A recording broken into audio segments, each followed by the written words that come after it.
When we think of peace, we often imagine a quiet room, a gentle breeze, or a moment of stillness. But true peace begins not in our environment. It begins in our mind and in how we treat life around us. The Buddha taught something remarkably simple, yet profound. Do not kill or harm any living being. At first glance, this might sound obvious. Of course, most of us would never dream of killing another person. But the depth of this teaching goes far beyond just avoiding violence against humans. To respect life, according to the Buddha, means to recognize the inherent value in every living being, no matter how small, from the birds in our backyard to the mosquito that buzzes around us at night. Every life matters. And the intention behind our actions is what truly counts. Let me tell you about Mr. Prakash, a 72-year-old man who once struggled with severe hypertension. His blood pressure was consistently high, and medication barely kept it under control. But something shifted after a suggestion from his daughter. She invited him to join a mindfulness group that followed certain Buddhist lifestyle practices. One of the first changes he made was surprisingly simple. He started feeding the birds and rescued stray animals around his neighborhood.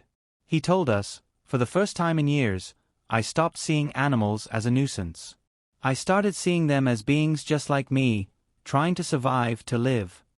Over the next year, Mr. Prakash experienced not only better health but also a calmer, more compassionate mindset.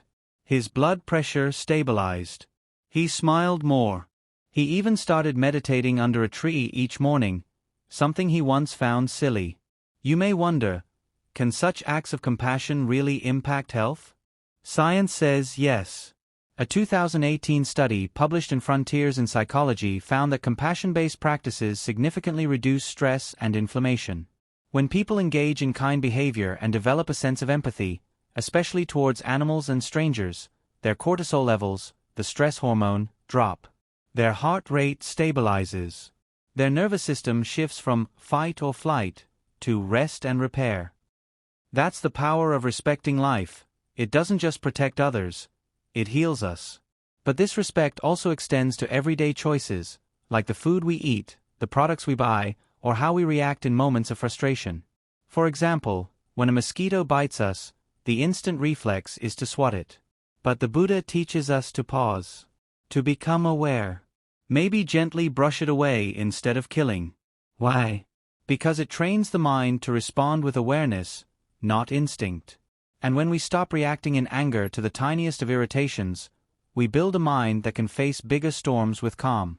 Even in our diet, this principle makes us reflect. Where did this food come from? Did an animal suffer for this? Do I really need this to nourish myself, or is it just habit? These aren't guilt-driven questions, they are paths to conscious living. Modern neuroscience supports this shift. Researchers from Harvard and Oxford have found that people who adopt plant-based or mindful diets often report higher emotional regulation and lower anxiety. Not just because of the food, but because of the intention behind their choices. Respecting all life isn't about becoming perfect overnight. It's about becoming aware. It's about recognizing that every small act of kindness, every time we choose not to harm, shapes our moral character. And when we begin to live this way, we start experiencing something very rare in today's world: inner peace. And so, when we embrace this first precept, to respect all life, something within us begins to shift. We no longer see ourselves as the center of the universe, but as part of a vast web where every life matters, and where our actions ripple outward, often in ways we don't even realize. Mr. Prakash, whom we mentioned earlier, began noticing subtle changes in his relationships too. His wife, who had long grown tired of his short temper, said one day, "You've become softer. Like you're listening more, not just to me, but to life." And she was right. That small act of feeding a stray, or walking around a line of ants instead of stepping over them, began to reshape his entire personality. He was no longer reacting with irritation or control. He was responding with care. This is what the Buddha meant by moral development. It's not about grand gestures or self-sacrifice. It's about the little moments. The decision not to yell. The choice to walk around the snail on the pavement. The pause before you say something that might sting. These moments, repeated, create a new mental pattern. A gentler pattern. There's an old Buddhist saying, Hatred does not cease by hatred, but only by love. This is the eternal rule. And love, in this case, begins with not harming. Let's also look at how this ties to mental health. Studies published in the Journal of Positive Psychology have shown that people who practice compassion toward animals and nature tend to experience lower levels of anxiety and depression. Why? Because kindness activates the prefrontal cortex, the part of our brain associated with planning, empathy, and emotional regulation. Meanwhile, violence or cruelty, even casual, thoughtless harm, activates the amygdala, which is tied to fear and aggression. This means that living mindfully, with the intention not to harm, literally rewires your brain for peace. It's no wonder then that Buddhist monks, who practice non-harming even down to brushing away insects gently, consistently score higher on tests of well-being, emotional balance, and resilience. But you don't have to be a monk to experience this. Even one mindful decision a day, not harming a bug, not yelling at someone who made a mistake, choosing a kinder alternative, starts to transform you. And perhaps the most beautiful thing is this: when you respect life, life begins to respect you back. You'll start to feel a deeper connection with the world.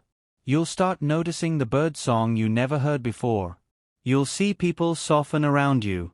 You'll feel lighter, less burdened, more in tune. Because living without the weight of harm frees your heart. It frees your mind. That's the essence of this first teaching from the Buddha. It's not just about morality, it's about freedom. The freedom to live in harmony, without regret or guilt, without inner conflict.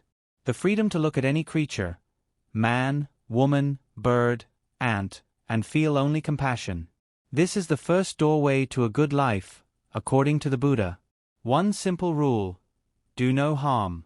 But in practicing it, we receive something far greater than we give: a heart that is calm, a mind that is clear, and a life that is deeply, unshakably peaceful.